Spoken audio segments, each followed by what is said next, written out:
40 দিনের বেশি যদি কেউ নাভির নিচের লোম পরিষ্কার না করেন তাহলে সেক্ষেত্রে তার সালাত কবুল হবে না, তার নামাজ হবে না। এরকম একটি মাসআলা আমাদের সমাজে প্রচলিত আছে। কোরআন এবং হাদিসের আলোকে এটি কতটা সঠিক? নামাজ অবস্থায় ওযু চলে যেতে চায়, এমন অবস্থায় ওযু আটকিয়ে রেখে নামাজ আদায় করা যাবে কি? দাঁড়িয়ে পেশাব করলে কি গোসল করা ব্যতীত নামাজ হবে না? ছোট বাচ্চার প্রসাব গায়ে লাগলে কি নামাজ হবে? ওযুর সময় মাথায় ওড়না থাকা কি বাধ্যতামূলক? মাথার চুল কালার করা সম্পর্কে ইসলামের শরীয়ত কি বলে? পারফিউম ব্যবহার করা বৈধ হবে কি? মৃত ব্যক্তির লাশ, বিশেষ করে মহিলার লাশকে ভিডিও কনফারেন্সের মাধ্যমে দূর দূরান্তের আত্মীয় স্বজনকে দেখানো যাবে? চোখে কাজল বা আইলাইনার ব্যবহার করে নামাজ পড়লে নামাজ হবে কিনা? 4 রাকাত নামাজের বদলে 3 রাকাত পরে সালাম ফিরালে কি করণীয়? এটা পরে মনে পড়েছে। আর বিলম্ব না করে চলুন আমরা প্রবেশ করি আপনাদের প্রশ্নগুলোর উত্তর দেওয়ার পালায়।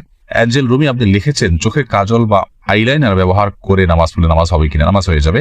শোভন আহমেদ আপনি লিখেছেন, 4 রাকাত নামাজের বদলে 3 রাকাত পরে সালাম ফিরালে কি করণীয়? এটা পরে মনে পড়েছে। ফরজ নামাজ যদি 4 রাকাত যায় 3 রাকাত সালাম ফিরে ফেলেন, তৎক্ষণাৎ মনত পড়লে তো আরেক রাকাত পরে শেষ নামাজ হয়ে যাবে। কিন্তু আপনি উঠে চলে গেছেন, অন্য কাজ টাজ করছেন, তারপরে মনে পড়েছে, তাহলে আবার আপনাকে সে সালাত আদায় করতে হবে। ইসরা জান আপনি লিখেছেন, স্বামীকে খুশি করার জন্য ফর্সা হওয়ার ক্রিম ব্যবহার করা যাবে কিনা? ফর্সা হওয়ার ক্রিম সম্পর্কে আগে আমরা বলেছি, এটা থেকে আদতেই কি পরিপূর্ণ মানুষের রং চেঞ্জ হয়ে যায় কিনা? যদি পূর্ণ রং চেঞ্জ হয়ে মানুষের আকৃতি পরিবর্তন হয়ে যায় তাহলে সেটা তো জায়েজ নয়। আর হালকা একটু ফর্সা দেখায় এরকম যদি হয় তাহলে সেটা করা যেতে পারে। নুসরাত কবির উর্মি আপনি লিখেছেন, ওযুর পরে ভ্যাসলিন, গ্লিসারিন ইত্যাদি ব্যবহার করলে ওযু বা নামাজের কোনো ক্ষতি হবে কি? না, ওযু বা সালাত ভঙ্গের সুনির্দিষ্ট কারণ আছে, সেই কারণগুলো না পাওয়া গেলে ওযু বা সালাত ভঙ্গ হবে না। বিধায় ভ্যাসলিন বা গ্লিসারিন ইত্যাদি ব্যবহার করলে ওযু নষ্ট হবে না, সালাতের কোনো অসুবিধা হবে না, কারণ এগুলোর ফলে ওযু ভঙ্গের কোনো কারণ পাওয়া যায় না। ওযু ভঙ্গের মৌলিক কারণগুলো শরীর থেকে যদি নাপাক বের হয় বা নাপাক বের হওয়ার মতো যথেষ্ট সম্ভাবনা তৈরি হয় তাহলে সেক্ষেত্রে ওযু ভঙ্গ হয়। এছাড়া সাধারণত ওযু ভঙ্গ হয় না। অতএব ভ্যাসলিন, গ্লিসারিন ইত্যাদি আপনি ব্যবহার করেছেন, কারণ নাপাক বের হয়নি আপনার শরীর থেকে, বিধায় ওযু ভঙ্গ হবে না। এরপর আশিক রহমান আপনি লিখেছেন, মৃত ব্যক্তির লাশ, বিশেষ করে মহিলার লাশকে ভিডিও কনফারেন্সের মাধ্যমে দূর দূরান্তের আত্মীয় স্বজনকে দেখানো যাবে? মৃত ব্যক্তির লাশ যদি নিজের কোনো আত্মীয় স্বজনকে দেখান দূরের, আর মৃত ব্যক্তি মহিলা হয়, যাকে দেখাচ্ছেন তিনি যদি তার মাহারাম হয় তাহলে দেখালে গুনাহ হবে না। তবে সেটাকে ভিডিও করে রাখা, ছবি তুলে রাখা অবশ্যই অনুচিত কাজ, কারণ মৃত্যুর পর মানুষের আকৃতিতে অনেক সময় পরিবর্তন হয়, কিছুটা বিকৃতি ঘটে থাকে। এগুলোকে ধারণ করা, রাখা বা বিভিন্ন জায়গায় প্রচার করার সময় মৃত ব্যক্তির জন্য অপমানের হয়, যেটা তিনি জীবদ্দশায় হয়তো পছন্দ করতেন না যে তার বিকৃত কোনো রূপকে কেউ প্রচার করুক, সেজন্য রেকর্ড করে রাখা অনুচিত। তবে লাইভে যদি দেখানো হয় তার কোনো মাহারামকে, যাতে পর্দার কোনো বিধান লঙ্ঘন না হয়, তাহলে সেক্ষেত্রে কোনো হারাম কিছু হবে না বলে আশা করি। তবে মনে রাখতে হবে খুব দ্রুততার সাথে আপনার দাফন কাফনের ব্যবস্থা করা, এই সমস্ত লাইভ কনফারেন্স এগুলো করতে করতে যেন খুব বেশি বিলম্ব না করা হয়, সে বিষয়টি অনেক গুরুত্বপূর্ণ। জানাজা হাদিসে আসছে, জানাজা খুব দ্রুততার সাথে তোমরা দাও। শাহিন আলম লিখেছেন, পারফিউম ব্যবহার করা বৈধ হবে কি? পারফিউম ব্যবহার করা বৈধ। পারফিউমে যে অ্যালকোহল আছে, সেই অ্যালকোহলের কারণে অনেক ওলামায়ে কেরাম নাজায়েজ বলেন। তবে অ্যালকোহল ছাড়া অনেক পারফিউম আছে, সেগুলো তো অবশ্যই জায়েজ হবে। আর অ্যালকোহল থাকলেও নাজায়েজ হবে যে সেটি নিশ্চিত নয়, অনেকের মতে নাজায়েজ হবে, অনেকের মতে জায়েজ হবে, কারণ অ্যালকোহল পান করা হারাম হলেও সেটি কাপড় চোপড় লাগলে যে নাপাক হয়ে যাবে ব্যাপারটি সেরকম নয়। এটা যথেষ্ট মত পার্থক্য আছে। সবচেয়ে ভালো হয় অ্যালকোহল ছাড়া অনেক পারফিউম বাইরে হচ্ছে সেগুলো ব্যবহার করা, কিংবা আপনার আতর ব্যবহার করা। আমি ব্যক্তিগতভাবে অ্যালকোহল সহ পারফিউম ব্যবহার করাটাকে জায়েজ মনে করি। এরপরে আব্দুল মা এই আইডি থেকে আপনি লিখেছেন, মাথার চুল কালার করা সম্পর্কে ইসলামের শরীয়ত কি বলে? মাথার চুল কালার করতে পারেন, বিশেষ করে সাদা যখন হয়ে যায় তখন নবী করিম সাল্লাল্লাহু আলাইহি ওয়াসাল্লাম এর হাদিস অনুযায়ী এটাকে কালার করাটাই হলো উচিত এবং সুন্নাহ।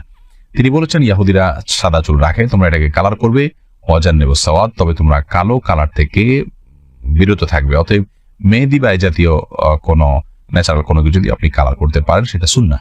এরপরে প্রশ্ন করেছেন হাবিবা, আপনি লিখেছেন, ওযুর সময় মাথায় ওড়না থাকা কি বাধ্যতামূলক? ওযুর সময় মাথায় ওড়না থাকা বাধ্যতামূলক নয়, বরং মাথার ওড়না ফেলে কেউ যদি ওযু করেন, ওযু করতে পারেন। যদি তাকে কোনো গায়রে মাহরাম পুরুষ দেখার আশঙ্কা না থাকে, তিনি মাথার কাপড় চোপড় ফেলে, ওড়না ফেলে মাথার, তারপর তিনি ওযু করতে পারেন। বরং আমরা যখন ওযু করার জন্য মুখমণ্ডল ধৌত করব, তখন আমাদের কাপড় যদি মাথায় থাকে, অর্থাৎ ওড়না যদি টানা থাকে, তাহলে সেক্ষেত্রে এগুলোতে কিছুটা হলো পানি লেগে যাবে, ভিজে যেতে পারে। এই জন্য মাথার ওড়না না রেখে ওযু করা যাবে। যদি মাথার ওড়না রেখে আপনি ওযু করেন এবং আপনার ওড়না খুব একটা না ভেজে আপনার অসুবিধা না হয়, আপনি করতে পারেন। মাসা করার ক্ষেত্রে আপনাকে মাথার কাপড়ের নিচ দিয়ে মাসা করতে হবে, কারণ মাথার ওড়নার উপর দিয়ে মাসা করলে সে মাসা বিশুদ্ধ হবে না। এটাই হলো জমহুর এবং বেশিরভাগ ওলামায়ে কেরাম, ফুকাহায়ে কেরামের মত। খোলাসা কথা হলো যে মাথায় ওড়না থাকা এটা বাধ্যতামূলক নয়, বরং মাথায় ওড়না না রেখে উজু করা যাবে। আর যদি ওড়না রেখে উজু করতে পারেন আপনি, তবে মাসা করতে হলে অবশ্যই ওড়না নিয়ে দিয়ে আপনাকে করতে হবে। উম্মু সুমাইয়া আপনি লিখেছেন, ছোট বাচ্চার প্রসাব গায়ে লাগলে কি নামাজ হবে? ছোট বাচ্চার, ছোট শিশুর পেশাব সেটাও কিন্তু বড়দের পেশার মতো নাপাক, অতএব সেটা যদি গায়ে বা কাপড়ে লাগে, যে জায়গায় লাগে সেটাকে ধুইতে হবে। পার্থক্য এতটুকু, যদি দুগ্ধপোষ্য ছেলে শিশু হয় তাহলে তার পেশাবের ছিটা যেহেতু অনেক বেশি ছড়ায় না কন্যা শিশুর তুলনায়, এই জন্য তার পেশাবের উপর পানি ছিটা দিলে সেটা যথেষ্ট হয়ে যাবে।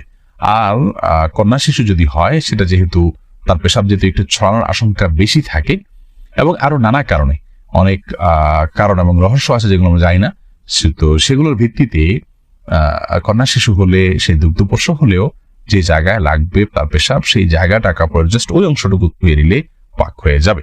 খোলাসা কথা হলো যে ছোট বাচ্চাদের পেশাব যদি কাপড়ে লাগে কিংবা শরীরে লাগে সেটা নাপাক হবে, সেটাকে পাক করার চেষ্টা করতে হবে বড়দের পেশাব থেকে যেভাবে পাক করার চেষ্টা করা হয়। তবে হ্যাঁ, দুগ্ধপোষ্য যে দুধের উপরে টিকে থাকে এরকম ছোট ছেলে শিশু হলে সেক্ষেত্রে পাকের পদ্ধতির ক্ষেত্রে কিছুটা শিথিলতা আছে, পায়ের ছিটা দিলে পাক হবে।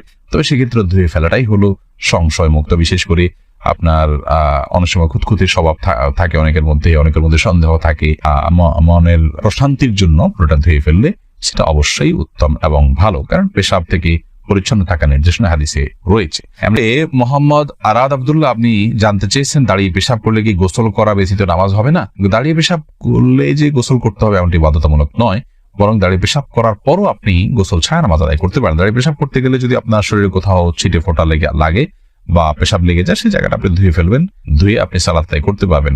আর দাঁড়িয়ে পেশাব করাটা অনুচিত, অনুত্তম, ভালো নয়, মাকরুহ কাজ। নবী করিম সাল্লাল্লাহু আলাইহি ওয়াসাল্লাম সচরাচর দাঁড়িয়ে পেশাব করতেন না।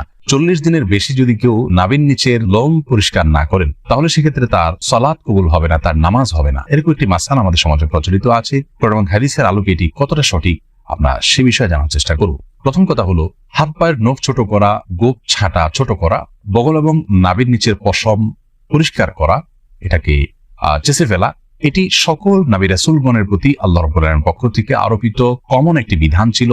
সকল নবী রাসূলগণের কমন একটি সুন্নাহ ছিল, যে সুন্নাহ সকল নবী রাসূলদের জন্য প্রযোজ্য ছিল। একজন ইমানদারের জন্য সেটি অবশ্যই অনেক বেশি গুরুত্বপূর্ণ। আনাস ইবনে মালিক রাদিয়াল্লাহু তাআলা আনহু একটি হাদিস বর্ণনা করেছেন, যেটি সহিহ মুসলিমে বর্ণিত হয়েছে, সূরা নাসা এবং মুসনাদ আহমদ সব হাদিস কিতাবে বর্ণিত হয়েছে। সেখানে তিনি বলেছেন যে রাসূল আকরাম সাল্লাল্লাহু আলাইহি ওয়াসাল্লাম আমাদেরকে এই কাজগুলো করবার জন্য, অর্থাৎ হাত পায়ের নখ ছোট করা, গোপ ছোট করা, বগল এবং নাভির নিচের পশম পরিষ্কার করা, চাষা, এই কাজের জন্য তিনি আমাদেরকে সময়সীমা নির্ধারণ করে দিয়েছেন 40 দিন। অর্থাৎ 40 দিন পর্যন্ত কেউ যদি বিলম্ব করেন তাহলে সেটি জায়েজ আছে, যদিও এত বেশি বিলম্ব না করে প্রতি সপ্তাহে একবার পরিচ্ছন্ন করতে পারে, সেটি উত্তম ভালো কাজ। যত বেশি পরিষ্কার রাখা যায় এগুলো ততই ভালো। কিন্তু যদি কেউ বিলম্ব করতে চান তাহলে সেক্ষেত্রে তিনি এগুলো না চেষে না কেটে সর্বোচ্চ 40 দিন পর্যন্ত থাকতে পারবেন।